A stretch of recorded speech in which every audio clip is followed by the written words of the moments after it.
New microphone by the way. Yo, here we are with my September 2019 deck profile for DDDs. Let's jump into it. So starting off with God Regi, 3 Ragnarok, 2 Thomas, 1 Supreme King Kaiser, 2 Vice Typhon, 1 Newton, 1 Orthros, 3 Copernicus, 2 Ghost, 3 Soul Slime, 2 Necro Slime, 3 Lamia, and 3 Kepler for the monster lineup. For the spells, we have 3 Allure of Darkness, 1 1 4, 2 Pot of Desires, 1 Forge Burial, 1 Monster Reborn, 3 Dark Contract to the Gate, and 1 Dark Contract to the Swamp King. And for the 1 trap, we have Eternal Darkness. So moving on to the extra deck. For the fusions, we have Wave Oblivion, Ragnarok, High King Genghis, Dark, and 2 regular Genghis. For the synchros, we have Widest Armageddon, High King Alexander, Siegfried, and regular Alexander.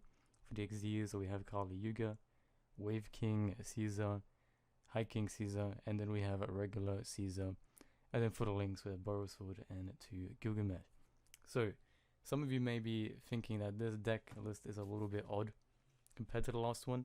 However, I find this one a lot more enjoyable and surprisingly a lot more practical. So if you don't know the difference between this one and the last one, I got rid of the Wear Our Vows because, well, a few reasons. One, you didn't see it often, so you could say you could put it to 3, but the thing is, I feel like you just don't really want it at 3, and having it at 2 is kind of useless. And it's also very situational, so you need to have level 1s, need to have level 1s on the field, which Regi does make it easier. However, it's still just not the extra push you need. So instead, I was thinking, you know, what would be beneficial to the deck? And I thought, well, I used to have Foolish Burial, and it works. And with Vice Typhon, Necro Slime, and Lamia, or you can combo and send Ragnarok to the grave, because if you want to revive it later. In other words, what I'm trying to say is all these things have graveyard effects. Your Soul Slime too, I don't know if I said him, but all these things have graveyard effects. So I was like, you know what?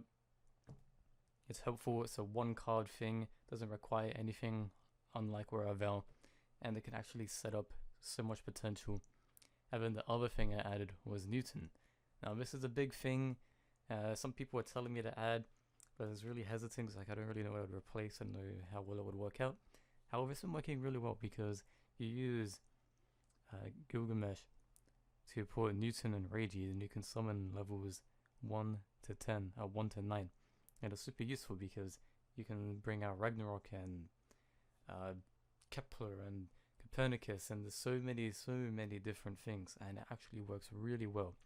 And then in addition to that, you don't have to worry about Ragnarok's effect where it halves the damage.